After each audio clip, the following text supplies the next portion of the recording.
Salam əziz abituriyentlər, hər birinizi xoş gördüm. Bugünkü mövzumuz olacaq Əfşarlar İmperiyası.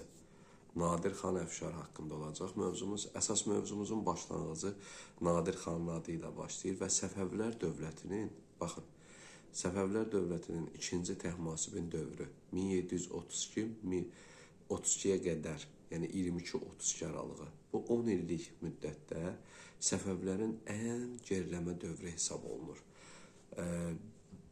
Bu dövrün mübahisəli olmasının səbəbi bir şahın sərkərdə ilə mübarizəsi. Yəni ordu sərkərdəsi və şah arasında gedən mübarizələrdən Səfəvilər dövlətinin artıq daxildə zəiflədiyini göstərən səbəblərdən biri idi. Yəni gəlin baxsaq bütün dövrlərə, heç bir dövrdə bu cür situasiya yaranmamışdı. Amma ilk dəfə 2-ci Təhmasibin dövründə biz bu situasiyanı rast gəldik və bu situasiyadan doğan əsas səbəb nə idi? Nadir xanın gələcəkdə formalaşacaq dövləti artıq təməlinə atmaq. Nadir xan bu praktika ilə, bu addımlarla başladı. Belə deyim, 1726-cı ildən Nadir xanın artıq ordu sərkərdəsi kimi biz adından bəhs olunur və belə deyək, yüksəliş dövrünə keçir. Yüksəlişi nə vaxtdır? 30-cu illərdə, 1730-36-cı illər. Əsas bunu götürəcək. Apardığı mübarizələr, qazandığı qələbələr və belə deyim, artıq hegemonluq deyək. Artıq Səfəvlərin daxilində Nadir xanın hörməti 2-ci Təhmasibə nisbətən daha çox idi və 2-ci Təhmasib də bundan qürur duymurdu. Yəni sevinmirdi, çünki bir ordu sərkərdəsinin birdən-birə bu cür nüfuza sahib olması, ordunu idarə etməsi, ordunu əlində saxlaması və bütün bu nüanslar Səfəvlərə çox ağır və ciddi zərbələr vururdu. Bundan belə deyim ki, heç kim bundan qürur duymurdu. İndi Nadir Şah Əfşarın bir tərəfini danışacaq, sonra isə qalan fəaliyyəti dövrünün müəyyən tərəflərində danışacaq, Hindistana yürüşləri falan. Əsas birinci biz Səfəvlərin daxilində başlayan, yüksələn bir Nadirdən bəhs edəcəyik. Və Nadir xan nüfuzunu, belə deyim, həm Osmanlıya göstərdi, həm Rusiyaya göstərdi, həm də Səfəvlərə. İndi deyək, hər kəs düşünəcək ki, Səfəvlərə necə nüfuz göstərə bilərdi? Axı elə özü Səfəvlər dövlətinin bir sərkərdəsi idi. Əziz şagirdlər, bunu həmişə yadda saxlayın. Nadir xan Əfşarın özü, bəli, Səfəvlərin bir ordu sərkərdəsi olub, bir, belə deyək də, əskəri olub. Bu o demək deyil ki, Nadir xan Səfəvlərə özünü göstərmədi. Özünü göstərdi necə? Pillə-pillə, qalxa-qalxa, orduda söz sahibi ola və bu orduda söz sahibi olmaq kimi sıxıntıya saldı. 2-ci Təhmasibi, o cür ölkənin şahı artıq problemlərlə üzləşmişdi, narahatçılıq keçirirdi. Niyə?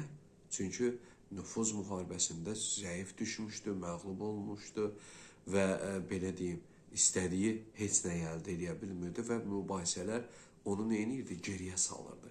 Və bu geriləmə də neyinirdi? Həm dövlət daxilində nüfuzuna zərbə vururdu, həm də dövlətin zəifləməsinə gətirib çıxara bilərdi. Bütün bu nüanslar nəzərə alaraq Təhmasib neyinir? Məcbur qalır artıq onun nüfuzunun daha da yüksəlməsinə qarşısını ala bilmir. Baxın, indi sizə bir söz deyim. 1732-ci ildə 2-ci Təhmasib neyinədir? Hakimiyyətdən uzaqlaşdı, düzdür? Hakimiyyətdən uzaqlaşma səbəbi kim idi? Bax, burada nüansa diqqət edin, Nadir xan. Nadir xan o qədər söz sahibi idi ki, istədiyi kimi dövləti idarə edirdi. Çünki ordu bütövlükdə onun əlində idi. Ordunun onun əlində olmağı onun nüfuzunun daha da yüksəlməyinə səbəb olmuşdu. Nadir xan da əlinə düşən fürsətlərin hər birini dəyərləndirirdi. Bunu etməkdə məqsədi nə idi? Bunu ona görə eləyirdi ki, yəni gələcəkdə quracağı dövlətin artıq təməllərini indidən atmışdı ki, gələcəkdə öz nüfuzuna xələl gəlməsin, özünə problem yaranmasın, öz rahatçılığı üçün bunu eləmişdi. Ona görə də sonra neynədir? Səfəvlərə əslində istəsə 1732-də son qoya bilərdi, ancaq hələ istədiyi səviyyəyə çatmamışdı. Baxın, müəyyən qüvvələr var idi ki, hələ də Səfəvi səltənətinin davamını istəyirdilər. Və Nadir xan da birdən-birə onlara qarşı addım atıb, onu birdən-birə Səfəvilər devirə bilməzdi. Çünki öz dövlətinin özəyini qurmalı idi, daha yaxşı təkmilləşməli idi və istədiyi kimi hərəkət edə biləcəkdi. İndi sizə bir məsələni deyəcəm. Baxın, Səfəvilər dövrü deyirik və Nadir Şah neynir?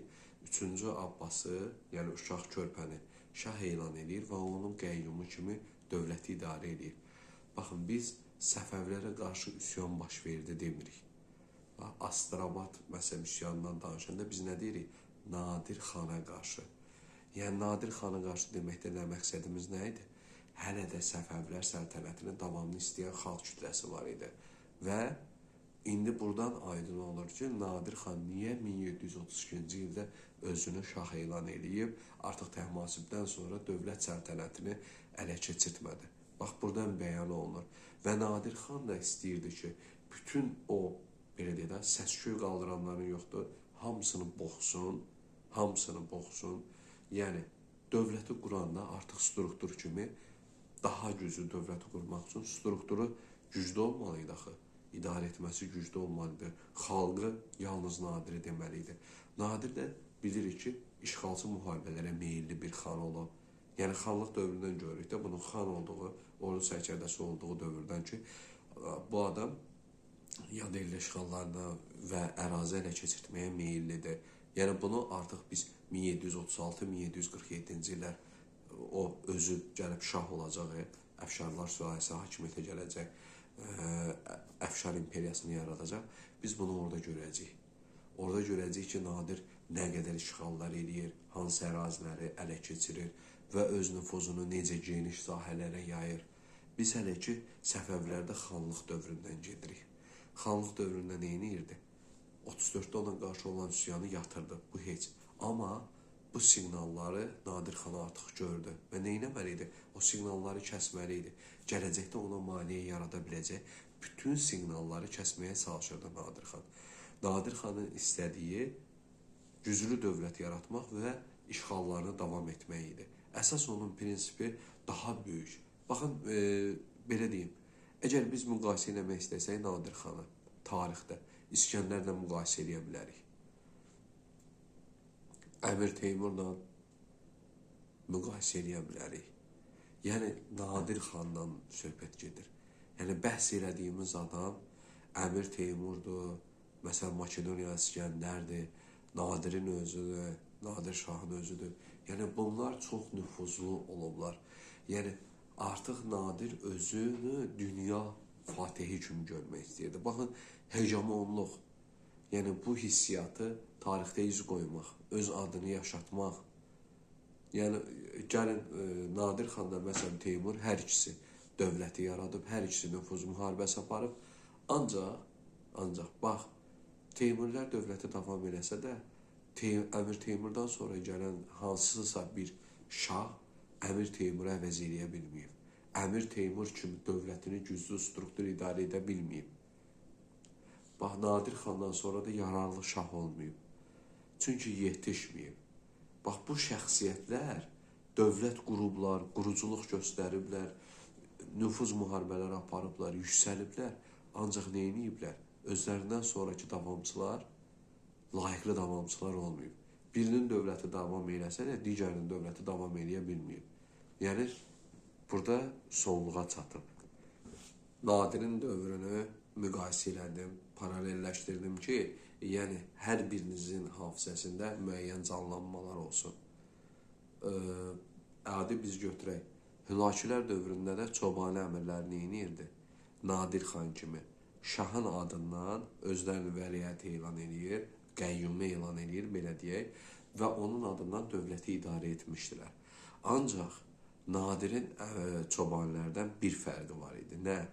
Çobanilər, belə deyək, dövlət kimi dövlət yarada bilmədilər. Sülalə kimi hakimiyyətə gəlmədilər. Yalnız qəyyumluq vasitəsilə hakimiyyəti, ölkəni idarə etdilər. Ancaq Nadir neynədi? Onlardan fərqli olaraq, baxın, tarixdə hər birinə rast gələ bilərik. Bu qarşılaşdırmaları eləyirəm ki, fikrinizdə əyani canlanmalar olsun. Yəni, bu canlanmaları eləyirəm ki, sizin üçün yaxşı olsun. Yəni, əlimdən gəldiyi qədər izahları paralel verirəm ki, və müəyyən mənimsəmələri götürəsiniz ki, burada nələri qarşılaşdıra bilərik.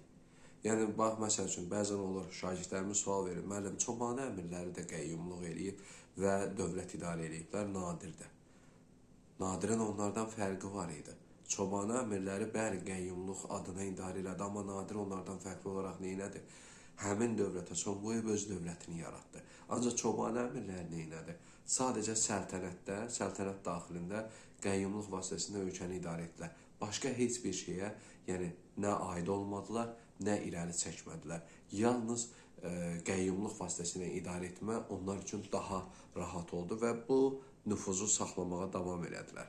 Nadir isə qəyyumluğa axıra qədər davam eləmədi. Nadir ideyaları, xəyalları böyük idi. Gələcəyi də öz imperiyasının, böyük dövlətinin arzusundaydı, xəyalındaydı.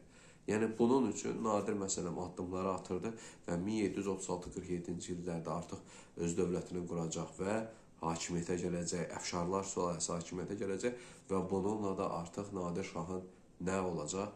Əfşarlar dövrü başlayacaq. 1736-47-ci illər yaranmış dövlətin, baxın, yaranmış dövlətin ancaq ideologiyası nədir? Yad elli işğalları qarşısını kəsmək və işğalçılıq siyasəti etmək. Yəni, xaricdən gələn müdaxiləni saxlamaq, özünü onların təhlükəsindən qorumaq, güclənmək və öz ərazisi üzrə nüfuzunu yaymaq. Bilirik ki, Nadir Şahın, məsələn, belə götürək ki, Hindistana yürüşləri var. Bu niyədir? Ərazinin daha da genişlənməsi üçün, ərazisini genişləndirmək üçün, dövlətin nüfuzunu artırmaq üçün. Bütün bunları eləmək məqsədləri nədir? Dünyaya səs salmaq, dünyaya özünü duyurmaq və tarixdə bu cür iz qoymaq. Yəni, Nadirin ideologiyasından baxanda, Nadir Şah həqiqətən çox prioritet bir şəxsiyyət olub. Düşünüb addım atıb. Yəni, hər bir şeyi. Nadirin müqayisələrini ona görə eləyirəm ki, gözəl abituriyentlər. Bu müqayisələrdə artıq çətinlik görməyəsiniz. Sınaqlarda, testlərdə düşəndə bəzən olur, ikilikdə qalırsınız və fikirləşirsiniz ki, eyni xasiyyətdə, eyni prioritetdə gediblər, amma elə deyil. Baxın, Çobanı əmirlərinin nüfuzundan danışanda, bəli, Çobanı əmirləri qəyyumluqla idarə edib, ölkəni idarə ediblər, ancaq qəyyumluqla axıra qədər. Nadir isə həm qəyyum kimi idarə edib, həm hökmdar kimi. Qəyyum kimi idarə edib Səfəvilərin adından, hökmdar kimi idarə edib əfşarların adından. Yəni, Səfəvilərə son qoyub əfşarları yaradıb. Bunlara diqqət edin. Mən bunları sizə ona görə izah edirəm ki, bəzən şagirdlərin ən çox verdiyi suallardır və gözlədiyi bir mövzuydu.